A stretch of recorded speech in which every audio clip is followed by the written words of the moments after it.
what did you get into after school? Oh, Dad wanted me to come on the farm and help him there, but which I did do for a couple of years, but I didn't really like farm life, and certainly not bending down and picking peas and beans, which he also had planted as well as citrus. So then I applied for a job at Greywill Motors, which was the Ford dealership in Gosford. Greywill? Greywill, G-R-A-W-I-L-L. I became the Bowser boy at the service station. Right.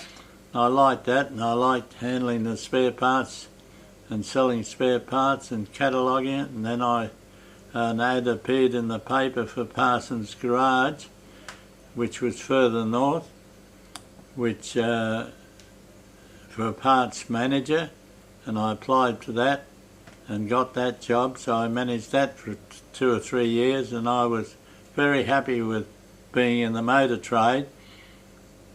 And then I said to Dad, we've got to look around for a service station. We looked at Katoomba, we looked at the entrance, and then to buy one. To buy one and run it. And then I went into the estate agent in Gosford, Ashwell and Carroll. And Vin Carroll said, well, he said, we've got something in the drawer here. I'm not allowed to advertise it, but you might be interested in this. And it was Regal Motors, the standard Vanguard agent, and also Ferguson Tractors. In Gosford? In Gosford. So you'd been looking all over New South Wales almost? Oh, no, only as far as Katoomba. That's a long way away though. Yeah. And you suddenly found it right next door? Yes, and when we bought it, people said we'd done the wrong thing, we're too far out of town. Oh really? It was up Mans Road, was it? Up Man Street, opposite where the Mercedes dealer and near the Nissan dealer is today. Dad was always a person that wanted to work on his own. He wanted to be the employer, and that was drilled into me. So then we both joined forces together in the motor trade. Were you, all through that period, were you like many young boys fascinated by cars? I mean, did you... oh, yes. Did you love engines, and did you drive your dad's truck around before you were old enough to have a license, for example, or way? And oh, yes, I'd drive it around the farm, the utility. When you were very young, huh? Yeah. Yeah. So, but you weren't a car fanatic, were you? In a way, you became one later when you got into the rallying. But yes, no, I wasn't at that stage. And then after we bought the business, that was the start of rallying cars, racing cars. Everyone was pretty enthusiastic about that. So, Trish, you were saying that before he got into cars, he was actually already racing speedboats. Yes, speedboats. Fast, anything fast. Really? Yeah. He loved speed? It wasn't sailing boats. No, he loved speed. I think so, yes. Were you worried at all about him having crashes and so on? No, I don't think I was, because you're young and you think they're infallible, nothing's going to happen to them. And you there weren't any crashes really, were there? No, not in the speedboat. I mean, how many raced? There was quite a few. Oh, yes, and we used to go to... And who had boats? Bert Hunter from over the road. Yeah, Bill Plume, Kevin Booth. Kevin Booth. It was, we used to race on where Iguana Joe's is. That was the clubhouse that we built. Quite a club, a lot of... And I was the first Commodore of that. Right. Stayed there for 10 years and retired in 1970. So were these pencil-thin boats? What were they like? The big outboard motors or internal motors? No, Kevin Booth had an outboard motor. Ours was an inboard motor powered by a Vanguard 4-cylinder engine, and the name of that was Oh Babe, which come about from, there was a song called Oh Babe that you used to rock and roll with. That's why we named it. And was he a good dancer? He was, yes. I wish he had kept it up. Really? He was. No, he was very good. We So- were good together dancing. Yeah. Trisha and I used to dance quite a bit in those years. Where would you dance? There was clubs or a pub or where? No, Oh, dance mainly in halls, wasn't Halls, yeah. it? Church halls. The memorial hall Yeah. at the entrance on it. That was a good big one there. That was a great night, that one. So could he throw you around? Oh, yes, yeah, knee to knee, through the legs. We've actually Over got- the shoulder? No, we didn't. no, We didn't. didn't do that one. So an economical way to go fast was in boats, and you built this boat in the motor business that you bought? No, we already had the motor business, Yeah. and we built the boat at home with a chap who was a carpenter and in the building industry, and he was the secretary of the club, and he came at night time to the farm where we lived at Springfield, and Frank Tate, the mechanic, used to come, and that's the three of us together, put it all together. It took about 12 months to build it. Did it? Now let's go back to you got out of the one job, you got into the parts job at the other place, and then you convinced your dad this thing came out of the drawer, and here was the chance to buy. It was called Regal Motors, was it? Yeah, Regal Motors. And they had the license to sell standard car. Yeah, standard cars, standard Vanguards, Yeah. and also Ferguson tractors. Now, And of course that was quite a deal of Ferguson tractors, yeah, because I think in 1955 we sold a tractor a week, did you? 50 odd tractors, plus all the implements went Wow, with the tractor. that was a very popular tractor. Yeah. And what about the cars, the Vanguards? Were they also popular? Yes, they were reasonably popular, but not as popular as the Holden No. at that particular time, and that's how we come to sponsor. We drove one of our cars, fitted it out for the 55 Red X trial. You were trying to attract attention to its qualities and its Yeah. durability and so Yeah. on. So, because Holden was the big car of the era, wasn't it? It was. And Yeah. Ford? Well, Holden Holden was more so. Yeah. Holden was more so in those years. So, would you have, if you'd had the choice, preferred a Holden dealership back then, or you just No, wasn't? we were happy. I think Dad was, being a farmer, was very thrilled to have the Ferguson tractor, Yeah. which was a unique design, 3-point linkage, that allowed to maintain the plough at a certain level, and it was completely revolutionary. Ah, And at that stage, and Dad was very keen on that, so I went along with it. right. And so, how did it work? You had showrooms and cars on display and tractors and so on. People would. Yes. I suppose, in terms of outlay and investment, buying a tractor or a car was a pretty big deal, wasn't it, for people? Yes, I forget what the price was. It was around about £750, I think, for a Right. tractor. Then plus the instruments you wanted. There was a range of implements depending on what the farmer wanted to do with it. Yeah. And Ferguson, the distributor in Sydney, used to send a team around with these tractors. They'd drive them up from Sydney, and they'd have the Ferguson Circus out on a property where all the farmers could come and witness it. The Ferguson Circus. Yeah. What happened exactly? Well, It was they'd called come up that. and do It demonstrations. was demonstration, really. Yeah, but that's what they... They called it a circus, huh? Yeah, Ferguson Circus they called it. And there was an old farmer from Kulnura who was very interested, and after the demonstrations went on, he wanted to have a drive. He wanted to utilise it.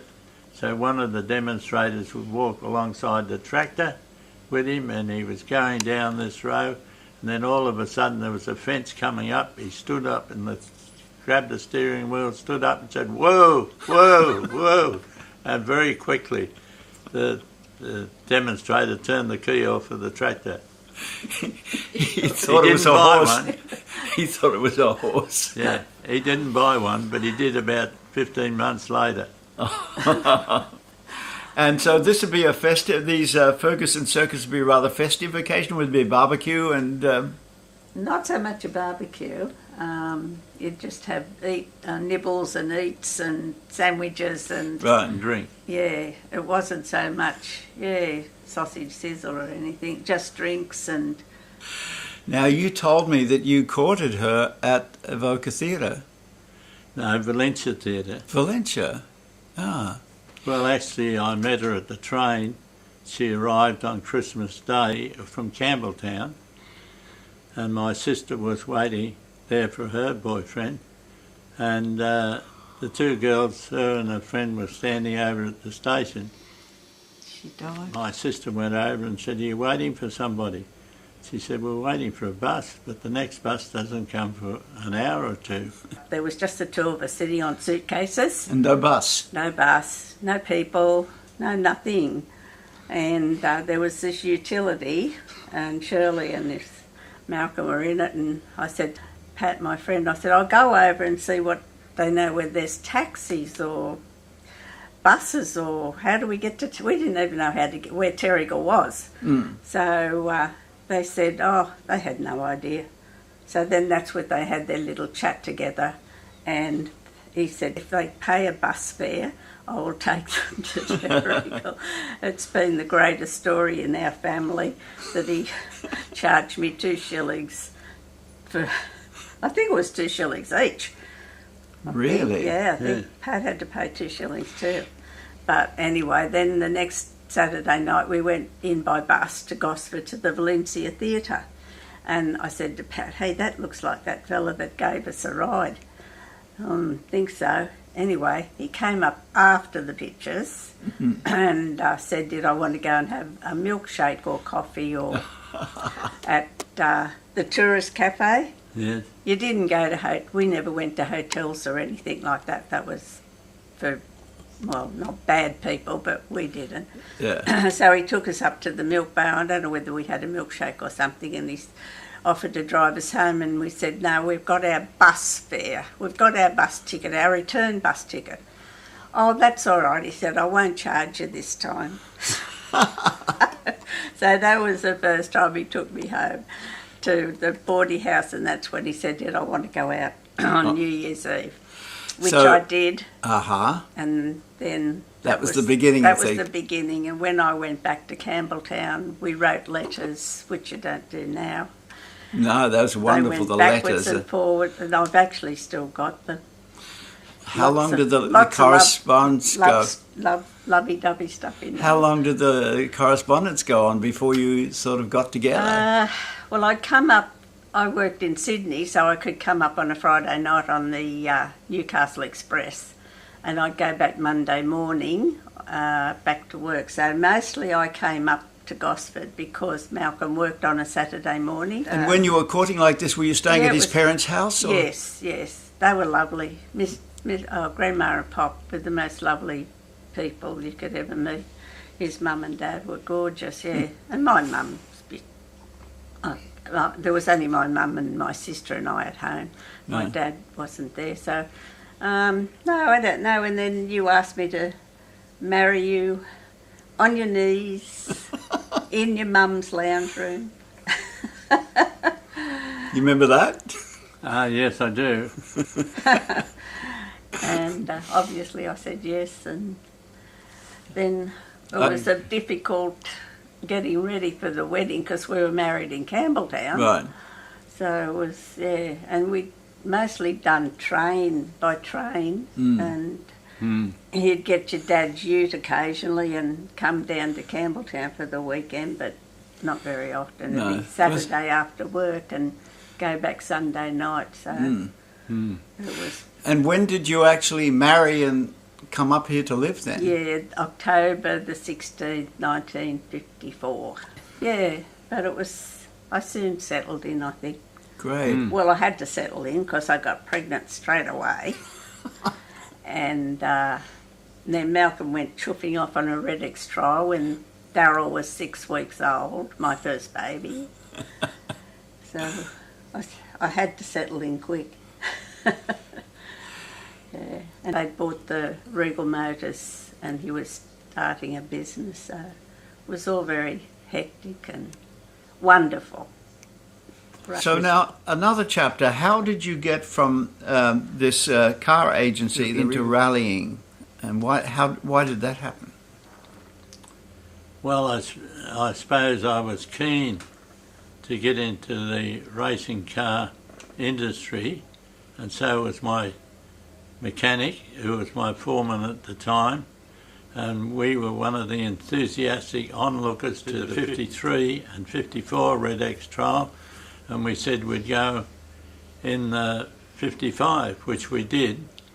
You were very impressed with how the impact that Red X had on the public interest, huh? Yes, and we said this would be good advertisement for us, for our business in Gosford, and so we had the car all sign written, car number 60 it was, and that was the first car trial all around Australia. Went right around 10,500 miles in 3 weeks.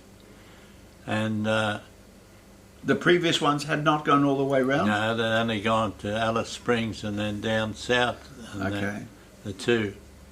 And we were the provisional winner, but we lost it on a protest, and we eventually came third. So the car that you entered, was it in special in some way, or just had to be a standard model? Or? Yes, all the Red X rally cars had to be standard cars that you would go in and buy off the showroom floor. Right. We were allowed to strengthen the shock absorbers, have different brake linings, and a couple of things like that, which were minor. Right. And you had confidence that the car would make it around the country? Yes, if we drove it correctly and didn't bash it through creek crossings, which there were many of them, and missed all the kangaroos that were on the route as you went around, because Shell had mapped all the route, and of course they put 44-gallon drums of fuel there, especially in the outback at places like Fitzroy Crossing and Halls Creek, where there would be an Aboriginal fella there on the pumping fuel into the cars as they required it. Right. So it was a big operation by the Shell Company and Red X. Red X became really famous throughout that. And the way it worked, you had to do a stage or a leg in a certain time each day. How did that work exactly? Well, we'd check out at Catherine, and the next checkpoint was Fitzroy Crossing, and that was about 18 to 20 hours without a checkpoint. Really? And we saw the sun rise behind us, we saw the sun set in front of us, then we came to a place called Christmas Creek, and there was a shack there and a fence, and my navigator said, "Through there." Went through, and I suddenly said, "Frank, we're on a bitumen airstrip. Listen to the tyres, they really started to hum." No answer. "Frank, we're on a bloody bitumen airstrip." In his calm voice he said, "Do you think there's a bitumen airstrip away out here?" "Oh, no." And he's looking down at the compass, he's looking up at the sky, and he said, "Follow that star." And I looked up, I said, "Which star?" "That's a Milky Way." And the big star, the evening star, it was about an hour's run along through the clay pans. So this was a clay pan, not an airstrip? No, it was a clay pan. He said, "That's what you're on." Suddenly he come to a group of small trees. He said, "Down there." We went down there. And then people would have heard of Jack Murray. Well, Jack Murray had gone down the wrong track, and he was under his Ford bashing the tie rod because it had bent that. And we just stopped for a minute and said, "You all right, Jack?" "Yes." So away we went. He bashed his tie rod so he could drive it, and he got back in the car, and he said, his navigator said, "Which way are you going?" He said, "I'm following them. At least they know where they're going. You don't." So we arrived, and Frank said, "You'll come to a concrete causeway. That'll be Fitzroy Crossing." And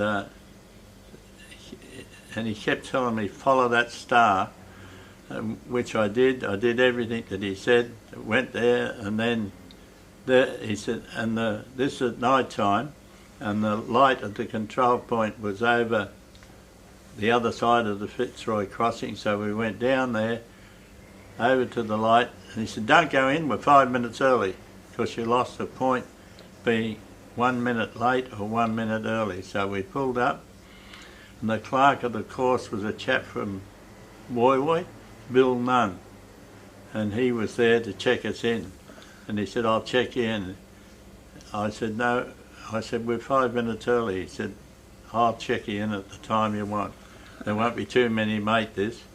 And Jack Murray came in later, and he was 5 minutes late. So he lost 5 points. We gained on him. He was running third. He went back to fourth, and we went up to third.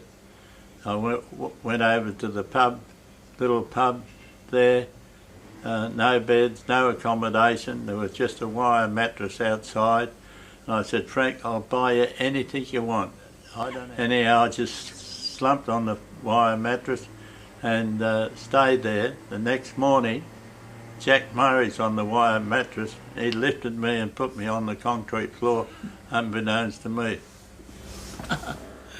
Let's back up a little bit so I can understand clearly. The two of you in the car, Frank, your navigator, and you're driving.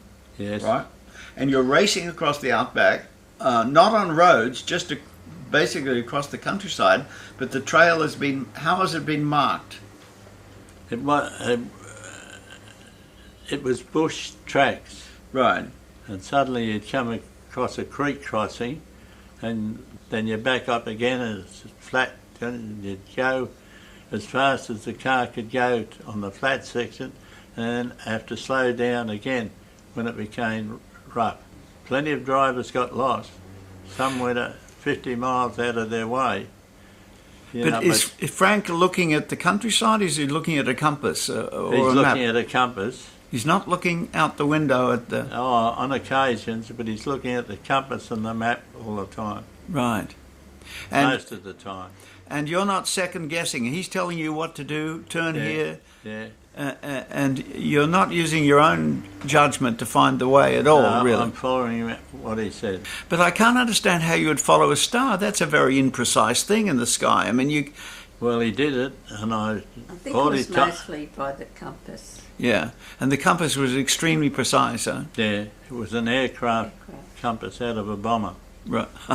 Because we got aircraft seats, one each, put it in the car so that we would properly build it in. So you were going at speed all round the country?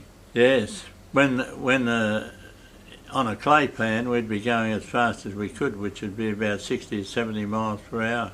Right. But other places much slower than that, would you? Oh, we might be 10 miles an hour in a creek, right. Trying to wind our way through a creek crossing, because you couldn't afford to go any quicker and damage your suspension or car, like what happened to Murray, because then you lost points, you couldn't do the time. Any accidents along the way? Oh, there were 4 trials, so... Well, we only had one accident. That was in northern Queensland. It was on an elimination section from Booyul to Delarnell. I was concentrating on the road, and Frank said, "You'll see a light in the distance." This was at night time also. He said, "That's the control point." We went around the bend, and he said, "There's the control point." I lifted my eyes to look at the control point for a moment, looked up, and then all of a sudden looked back, and we were leaving the road, because the road, instead of going straight, it went like that over a railway line and then to the control point. So we slid along a fence until the fence post at the end went up on the side, bang, car dropped down again, the motor stopped. Frank said, "See if it'll start." Turned the ignition on, started, so away we went, jumped over the railway line and was headed straight for the control point. There was a VW there, and so we went on the outside of him, screeched to a halt, and all of a sudden Frank couldn't get out his door. where we'd hit the fence post. And then he handed me the logbook, said, go, go, go. I ran around behind the VW and I went on the table with yelling out my time, what was due there, and there was a 50-year-old cocky there. And he just said, you just made it, son. And what impacted that first win or provisional win have on your business? We lifted the sales of Standard Vanguard. Across the country? Well, it's certainly, yes, across the country it did. And certainly lifted the sales in our Gosford area, Gosford, Wyong area. Yeah. You had a story in relation to a doctor. Oh, yes. The local doctor was Dr. Alistair Paul, and he came into our dealership looking at a new sedan car. Yeah. And I had a young salesman there called Graham Clark, and he was watching how I went about to sell it to the doctor, who I knew. And the doctor was mainly interested in the seat, the comfort of the car. So I was explaining all that to him and the adjustments and everything. And we went for a drive, and he come back and he said, I'll buy that in the colour that he wanted, which we had on the showroom floor. After he went away, my salesman said, you didn't tell him anything about the car. No, I said he was only interested in the seat. So when I sold him the seat, the rest of the car went with it. That's I good said, story. you've learned something, Graham. Go and apply it. And did he? Yes. Yeah, he became a good salesman, didn't he? He did become a good salesman. No. The Vanguards were just such a solid car. Yeah. They were excellent. Yeah. At one stage we were offered the Toyota franchise, Yeah. and but my father said, we can't sell Japanese, no way. And So I bowed to my dad's wishes, and we didn't accept the franchise. later regretting it, huh? Oh, yes and no. Those things happen in business. Yeah. You can't always make the right decision, and I just respected my dad's opinion on that, Yeah. and I'm sure it would have been the same with VW. He wouldn't have wanted to sell VW, but being a POM and migrating out here, then I could understand that he, wanted us to stay with the British Motor Corporation. And in 1960, when Standard Cars got into financial trouble in Australia with Triumph and Jaguar, we were offered the BMC, British Motor Corporation franchise. So we took that, so we ended up with Minis, Morrises, Majors, Triumph, Jaguars. Well, the Mini really changed the image of the English car, didn't it? It made it did. much more exciting and modern and youthful. Yeah. Whereas the Standard wasn't a youthful, it wasn't a car that appealed to young It people. was a family car.